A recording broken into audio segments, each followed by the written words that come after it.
আসসালামু আলাইকুম সবাইকে ওয়েলকাম করছি সাবিতুন টেক অ্যান্ড লাইভে।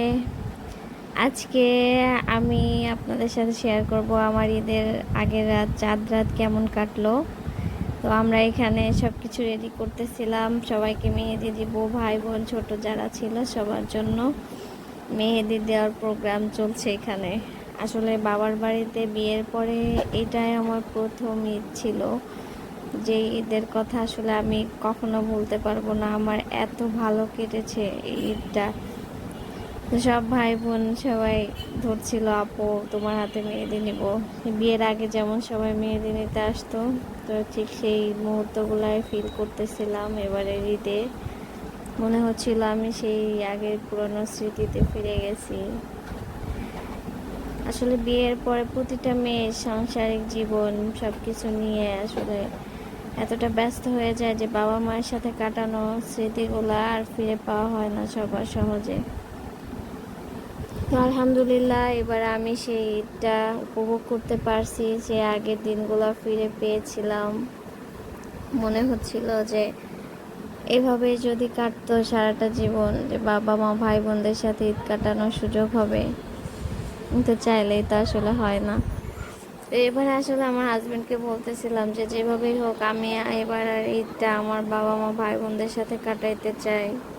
বিয়ের পরে তো এখন পর্যন্ত বাবা মার সাথে ঈদ কাটাই নাই। সবসময় ঈদের পরে যাওয়া হয়, ঈদের আগে আর হয় না আর কি। তো এবার ঈদের আগে গিয়েছিলাম, আমার মাকে আমি মেহেদি দিয়ে দিচ্ছিলাম এই প্রথম। আমার মা বলতেছিল আমি কখনো মেহেদি নেই নাই, এমনকি সে আমার মা বলল যে সে বিয়েতেও মেহেদি নেয় নাই। তার ব্যাপারটা কেমন ভাবতে পারেন। তা আমি জিজ্ঞাসা করছিলাম, মা তোমার বিয়েতে মেহেদি নাও নাই, তোমাকে কি দিয়ে সাজাইছিল? তো বললো যে নেইল পলিশ দিয়ে। আগেকার মানুষ নাকি নেইল পলিশ দিয়ে হাতে মেহেদি দিয়ে দিত, মেহেদির মতো সাজাই দিত আর কি। তো আমি আম্মুকে বললাম তাহলে তোমাকে মেহেদি দিয়ে দিয়ে আসো। তো এই মুহূর্তটা আসলে এতটা আনন্দের, আর এই অনুভূতিটা আসলে বলে বোঝাবার মতো না, যে নিজের মায়ের হাতে মেহেদি দিয়ে দিয়েছি, তাও ফার্স্ট টাইম। তো সত্যি এবারের এই মুহূর্তগুলো, এই স্মৃতিগুলো আমার জীবনে সব থেকে শ্রেষ্ঠ হয়ে থাকবে। তা একটু দেরি হয়ে গেল শেয়ার করা আপনাদের সাথে। তো ভাই বোন সবাই একে একে আসতেছিল যে আমাকেও দাও আমাকে দাও, এইভাবে আর কি চলতেছিল। সবাইকে মেহেদি দিলাম, আর লাস্ট পর্যন্ত নিজেরই মেহেদি নেওয়া হয় নাই আসলে। আমার আমার পুরো হাতই ব্যথা হয়ে গেছিল।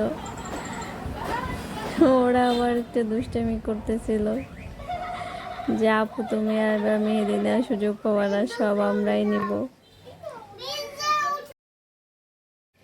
সব কিছু মিলিয়ে আলহামদুলিল্লাহ এবারের ঈদটা আমার সর্বশ্রেষ্ঠ ঈদ ছিল। যে এই অনুভূতিগুলো আসলে বলে বোঝাবার মতো নয়। আমার মনে হয় প্রতিটা মেয়েরই এই জিনিসটা মিস করা হয়, বাবা মায়ের সাথে ভাই বোনের সাথে কাটানো ঈদের মুহূর্তগুলো, যেটা আসলে চাইলেই কেউ ফিরে পেতে পারে না সব সময়। তো ভালো থাকবেন সবাই, আমাদের জন্য দোয়া করবেন, আমার পরিবারের জন্য দোয়া করবেন। সবাইকে মেহেদি দেওয়ার আনন্দটাই আলাদা আসলে। আর লাস্ট পর্যন্ত যে দেয় মেহেদি তারই মেহেদি নেওয়া হয় না। তো সবার শেষে আমি আসলে ঈদের দিন মেহেদি নিয়েছিলাম। আজ এই পর্যন্ত, আল্লাহ।